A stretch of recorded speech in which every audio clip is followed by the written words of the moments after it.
Click the link in the description to learn how to win one of these beautiful little TMC biome aquascapes created by me.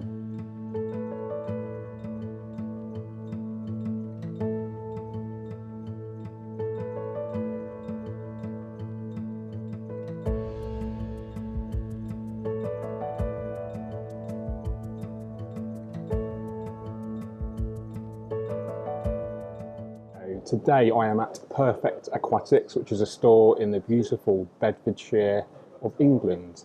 And today I'm going to aquascape these 3 nano cubes. These are TMC biomes. Starting with the smallest, this is 8 litres or about 2 US gallons. 15 litres or about 3.5 US gallons. And 27 litres, which is about 7 US gallons. They've already got a soil substrate in here. This is Colombo Flora Base Pro, proven performer. I've used this many years ago. It does work very well, just like most other complete aquarium soils on the market. Quite a thin grain size actually, suitable for nano aquariums to maintain that sense of scale.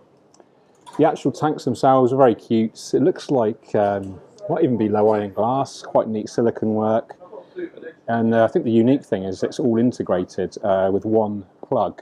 So you have an option for a heater, you've got the LED light which is fitted here, which has different settings. They're not too powerful, so we're going to stick with easy plants today. Probably won't be using CO2 injection, although you could use maybe a liquid carbon product, liquid CO2 to maybe boost a little bit of growth and prevent algae. Not a huge fan of that, but it can help. The built-in filtration is very neat. Obviously it's got black background, so it works very well for contrasting with the plants. And it's a great little starter nano setup for the beginner aquascape or someone wants to add to their aquascape collection. Now the exciting news is all of these 3 aquariums, all completely scaped by me, will be available to win as part of the Perfect Aquatics competition. So I'll leave a link to that in the description. So it's a great opportunity to take one of these little beautiful slices of nature home with you. So we'll go through the complete aquascaping process. We've already added the soil. We'll do the hardscape, the planting. They're going to look great, I think. Okay, first job is to do our hardscape. So I always start off with the hardscape and then plant afterwards. It's really important to start off with a strong hardscape composition. So we've got this beautiful rock here. We're going to position that so it looks as natural as possible. We can bury it in the soil a touch just to make it look like it's supposed to be there. And then we'll add our pieces of wood. So I've got some pre-soaked large twigs here. We've actually attached some moss already to the wood using super glue. Moss is great because it gives a sense of maturity to the aquascape straight away, and as it grows across the wood, it just looks really natural. And it's a very easy plant, doesn't need CO2, does well in low lighting. And it's a perfect plant for nano tanks because of the fine textures. So I'm positioning the wood over the stone, so it looks like kind of roots creeping over that rock there. That's really natural. And then our final piece here. So you will get some biofilm building up on the wood potentially over the first few weeks. This is harmless. You can just scrub it off with a toothbrush, or even shrimp may eat it as well. So that is our hardscape composition complete. We've taken up a lot of the surface area already with the hardscape, so we're going to have to be very careful planting with tweezers, use fine textured plants, and we've got some beautiful plants today from Tropica to use. So the first plant I'm going to use is Eliocharis Persilla Mini. This is Tropica 1-2 grow, so it comes in these beautiful tissue culture cups, guaranteed to be free from algae, snails, pesticides, and actually quite a lot of plant matter in those little cups, so much better value for money versus a regular pot as well.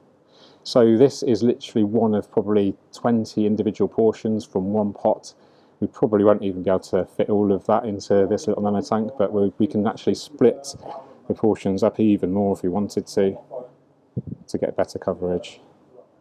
So we'll plant those now with tweezers, and then we'll think about our attaching plant. Really important to use tweezers for this sort of planting in a small area like this with delicate little plants. So we'll start off on the left there, just push that in.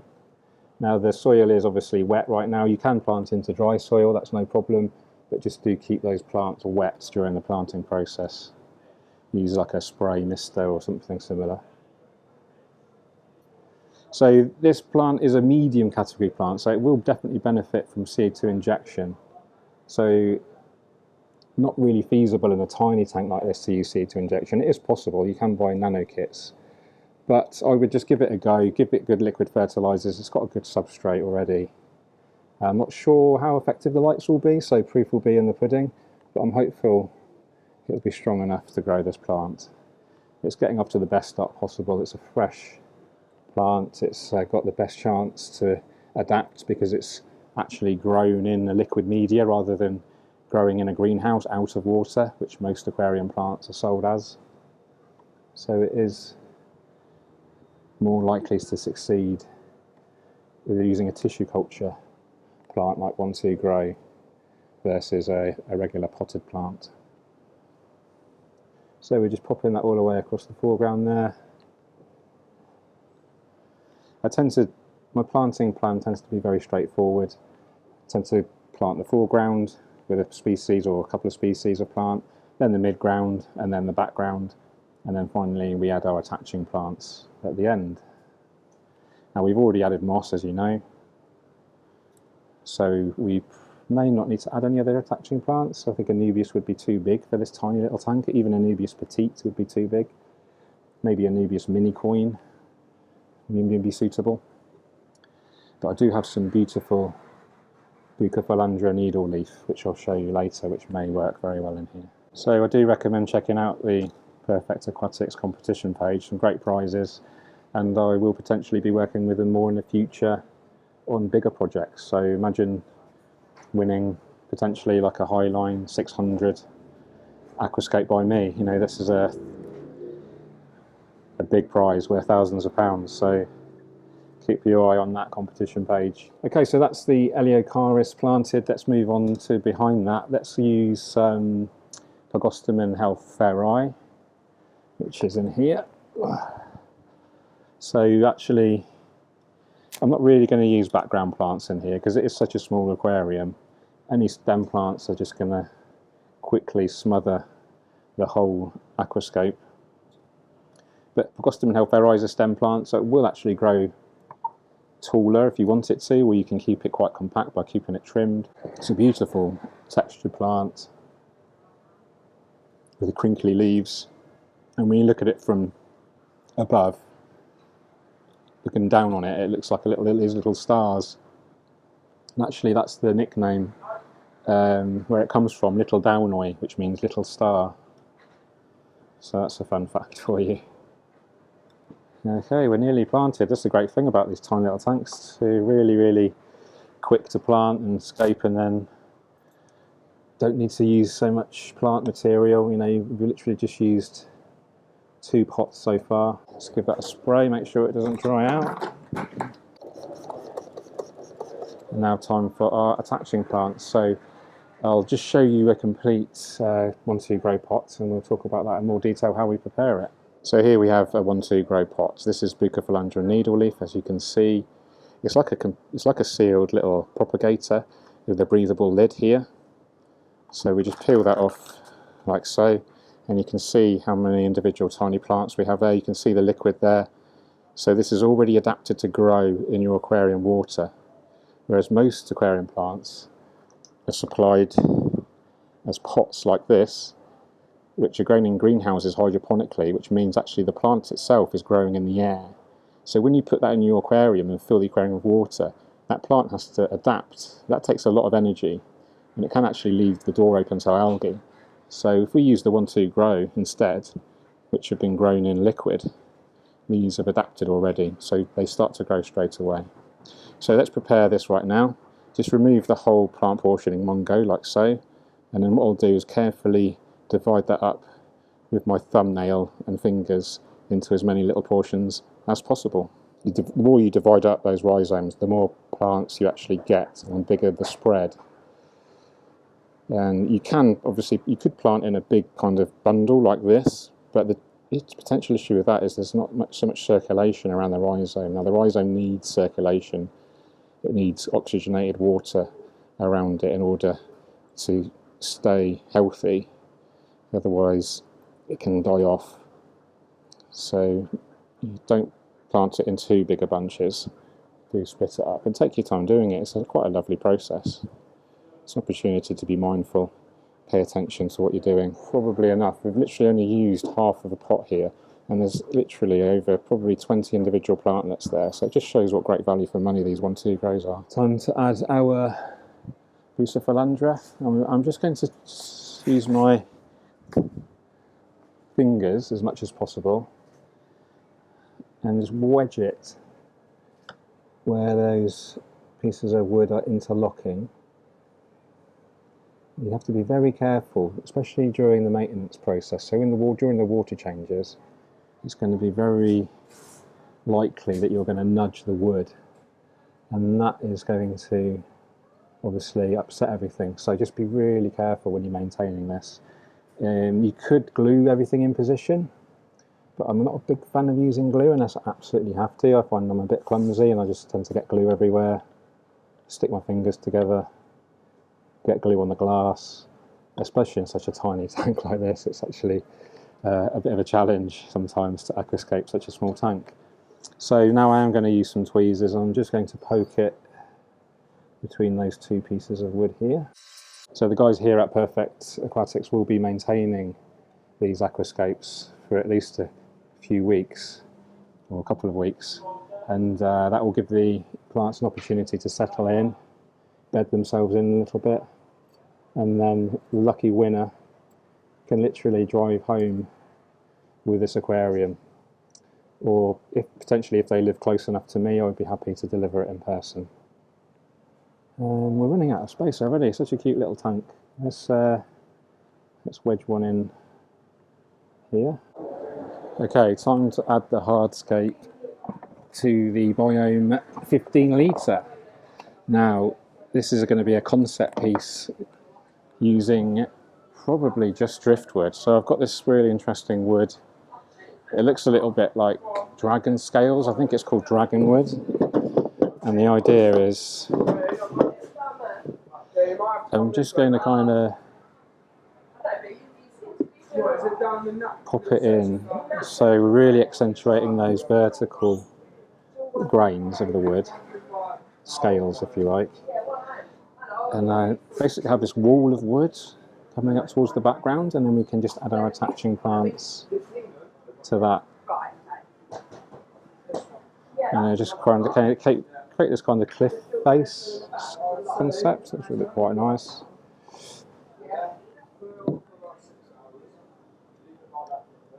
I'm hoping the background isn't too noisy, and so yeah, we'll just keep doing that, following that kind of natural grain.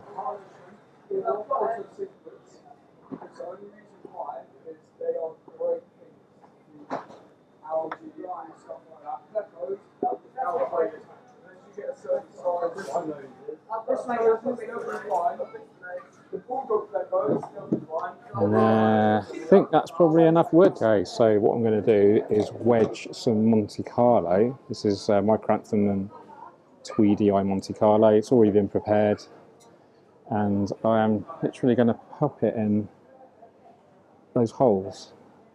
And the idea is that will self-attach.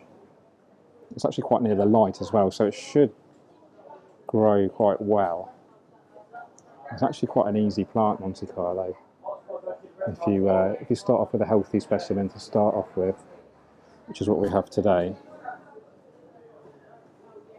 It grows very well as an attaching plant. It's also a carpeting plant, but in my opinion it looks a bit messy as a carpeting plant. I prefer grasses rather than round leaf. I think grasses just look a bit more natural as like a lawn. Again, it's going to be important not to disturb the hardscape during maintenance. If I had more time today, maybe I would glue everything in place, but if you do glue stuff in place, it's like a permanent fixture then, so if you did want to rescape it at any time, it could be an issue. Yeah, it looks a bit messy right now, but after a few days the plant will actually sort of start to right itself towards the light, grow more naturally as it settles in. Don't be afraid to make a bit of a mess at the beginning. You can always adjust things later on.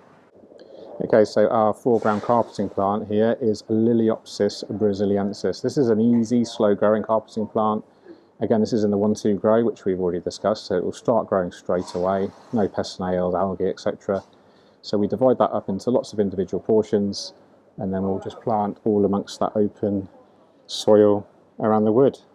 So again, remove the whole portion there, and then top tip, you can actually kind of unwind the plant because it kind of grows in like a concentric pattern, and that just makes it much easier to prepare. So this is probably 2/3 of a pot. That's more than enough to cover our area there. Just shows how much plant matter you get with just one cup. So if you had the patience, you could literally divide this up into hundreds of individual little plants, stolons they're called, and they form little runners, and they pop up a new leaf, and that's how it kind of creates this carpet effect or lawn effect. Now, because it is such a slow grower, this Liliopsis, it is a little bit more prone to algae, but because we're not running particularly high lighting, it should be okay. So don't be shy about pushing the plant quite far into the soil. In a few days or so, it will, like I say earlier, it will right itself, grow towards the light. Phototropic, we call that. So it's an interesting story when Pete, the managing director of Perfect Aquatics, reached out to me, talked about this contest idea, competition idea, and basically using me as a promoter of it, which is well and good. But I wanted to sort of, instead of just promoting, kind of dry goods, dry aquariums, filters, really great products, but I wanted to sort of offer more than that, offer my service as an aquascaper. So we had a chat, and this is where we are now, creating these beautiful little tanks for someone to win and hopefully enjoy in their own home. So the winner will be invited here to pick up their aquarium, and if I'm available, which I'm sure we'll come up with a date whether I am available, I only live an hour away, I can come and meet the winner, and we can have a bit of a meet and greet. I can take you through what I would do to maintain this aquascape. Maybe there's some of the extra products I'd use to help things along the way. We definitely would recommend some liquid fertilizer, for instance. We talked about liquid CO2, but I'd actually consider putting a tiny little nano CO2 kit on here if possible. It's just going to get so much better results with CO2 injection with aquarium plants. A lot of people are a bit scared of CO2, a bit fearful of it, and it does, it does have its risks. But if you follow the right process, buy good equipment, good quality equipment, then it's very unlikely you'll have any issues or challenges. Okay, now on to the 27-litre biome. So this one we're going to use spider wood, also known as Redmoor root. Got a couple of pieces here. Again, position them to look as natural as possible. And again, this wood does tend to have a lot of biofilm within the first few weeks of installation, so don't be afraid of it. Just clean it off if you want to, or get some shrimps that maybe eat it, or you can just leave it to do its own thing, and eventually it will just die back on its own accord as the aquarium establishes. So we're using quite a lot of height here. We've got the hardscape actually coming out the top of the tank, which I think looks really great. And again, because it's such a tangle kind of branchy style of wood, lots of opportunity to add our attaching plants. So we'll start off with our foreground as before, mid-ground plants, background, and then finally our attaching. So let's figure out what plants we're going to use. No, we're not. We're going to put rocks in first. We're not going to figure out what plants we're going to use yet. So I've got some beautiful geo rock here. Just grab 3 rocks here. I tend to use odd numbers in aquascaping, so I'm going to go for 3 stones. Now, I'm going to strategically position the stones also on top of those buried branches, or semi-buried branches, and that's just going to help to weigh the wood down, so hopefully it won't float once we fill up with water. So let's just pop that one in there. Also looks great, this type of rock, and again adds more opportunity to wedge our attaching plants in, and then we'll go for one. Let's just put one over to the left there. Ooh. And create a bit of a foreground, deliberate foreground area. Okay, that's the 3 stones in. Now we could talk about our plants. The foreground plant in this is the beautiful Marsilea minuta. So this is a very slow growing, relatively easy foreground plant, and it's really nice round leaves. Okay, just as before, simply remove the whole lot in one go, and then we can unravel it and prepare it into individual portions. So if I was doing this at home, I would actually set some time aside, sit at a table, you know, put some AirPods in or some background music, a cup of tea or coffee or another beverage of your choice, and just take your time doing it. This isn't a hobby to be rushed. It's a relaxing hobby, a therapeutic hobby, a hobby to exercise mindfulness, paying full attention to what you're doing in that present moment. It takes you away from all of your problems, you know, thinking of the future, thinking of the past. When you're doing this and paying full attention, you are fully present. And when you're fully present, there is no problem. So, potentially the antidote to modern problems is aquascaping. So, as before, you could separate it into even more portions if you wanted to, or if you had the time. Unfortunately, I am on a bit of a time limit today. But you get the idea of how to create one of these yourselves, and hopefully be inspired to enter the competition. So this is the biggest tank, the 27 litre. You could arguably put tiny fish in here, but again, I would probably stick to shrimp in such a small aquarium. They're going to really help the whole system. They're going to clean the plants of biofilm and microflora, microfauna, which can help prevent algae issues. You could use a cherry shrimp, which will breed prolifically as well. It's so interesting to watch. In a nano kind of hobby, the nano side of the hobby is really interesting because it's a bit of a paradox, because it's a kind of obvious entry point in the hobby because it's relatively inexpensive. It doesn't cost much to actually buy stock or maintain, but actually it's actually trickier to keep a small aquarium stable because of the smaller volume of water. It's more susceptible to fluctuations in environmental kind of inputs, so heat, ambient temperature. So if you're going through a heat wave, that smaller volume of water is going to heat up a lot more quickly versus a larger aquarium.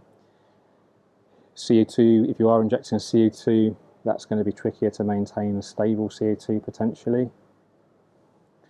And yeah, it's just going to have, just by the nature of physics of the water volume, it's going to be exposed to bigger fluctuations. So potentially not perfect for a beginner because they're not necessarily equipped with the experience to deal with any issues caused by those fluctuations. So the good news is that the equipment these days is very good, and if you follow a few basic rules, such as not overstocking with fish, not feeding too much food for shrimps if you are stocking shrimps, making sure you keep the plants healthy, because by default, if you keep the plants healthy, that in turn helps to keep the whole aquarium system healthy. A healthy growing plant creates oxygen, it uses CO2 to grow, it helps to fight algae. So algae and plants are always in competition with each other. So the more plants you have, the better those plants grow, the less algae you'll get. So when people say, what's your number one tip for dealing with algae? Number one tip is don't get algae in the first place. So preventative maintenance, and a large part of that is looking after your plants. If you do have algae and you're trying to get rid of it, First of all, you need to figure out what's the cause of it in the first place, otherwise it's just going to come back again unless you remedy the cause. So think about that. If you've got too much light, too little light, too little light, the plants aren't going to grow and therefore not able to fight the algae. Too much light, the plants aren't going to be able to deal with that light, but algae can. So it's a little bit of a balancing act. So for beginners, I always suggest starting off with the easiest plants possible. So you don't need too much light, and therefore the algae risk is reduced. Okay, next plant, this is Cryptocoryne nurii. Now this comes in the Tropica 1-2 grow. As you see, it's quite small, but there's probably about 10 individual crypts there. So again, that's really great value for money. And they look a bit deformed at the moment because they've been growing quite constrained in that little cup. But again, within a few days, it's going to straighten up towards the light. Let's get that planted now in the mid-ground. So the great thing about crypts is that they're relatively easy to grow. They don't need CO2 injection. And they're very low maintenance. They don't grow too tall. They don't need trimming so much. And you don't really trim them. You just remove any excess leaves. And this will potentially grow to about 15 to 20 centimetres tall. Probably not quite so tall in this aquarium. And so it's a perfect mid-ground plant for most aquarium sizes. And it actually, once it's mature, it has a beautiful kind of dappled texture and colour. So the first background plant we're going to use is Rotala Blood Red. Beautiful red plant. Doesn't actually need much light to turn red, unlike most stem plants. That's going to form a very lush background. It will take a while to convert to its underwater form. You can see those leaves are still quite round. They'll actually become a lot more needle-like. And then the second stem plant, Ludwigia palustris Super Red. Again, this turns red relatively easily. So we're going to have a really lovely, lush, dense, red, vibrant background in this 27-litre TMC biome. So what I'm actually going to do is plant stem by stem. It is such a small aquarium. We only need literally one pot of each species, so you can divide that pot into literally individual stems. I'm actually going to mix up the Ludwigia and the Rotala rather than having individual groups. I just think it will look more natural if we actually mix the textures. The colours are going to be quite similar. The Rotala Blood Red arguably a little bit more purple red, whereas the Ludwigia is more of an orangey red. Okie dokie. Now, just as with the Bucophalangia, we're just going to wedge the individual portions of Anubias petite. This is a classic. It's one of my favourite ever plants, actually. I've been growing this for years, literally, in the same tanks. So my Highline 400 at home, same Anubias for about 3 or 4 years now. So I do have to thin it out very occasionally, every 6 months or so. And then I can use that in other scapes, potentially. Doesn't need much light at all. In fact, too much light tends to encourage algae. So you usually put it in a shaded area. But I think because the light isn't very strong, it should be okay in here. You can see it's really bringing that aquascape to life. This is the great thing about attaching plants. They really give this sense of maturity right from the get-go. So there we go. 3 beautiful little TMC biome aquascapes created by me. Tropica aquarium plants, beautiful hardscape, Colombo soil, everything you need to start your aquascaping journey. Hope you enjoyed that video. Good luck to the entrants of the competition, and I'll see you on the next one. Take care. Cheerio.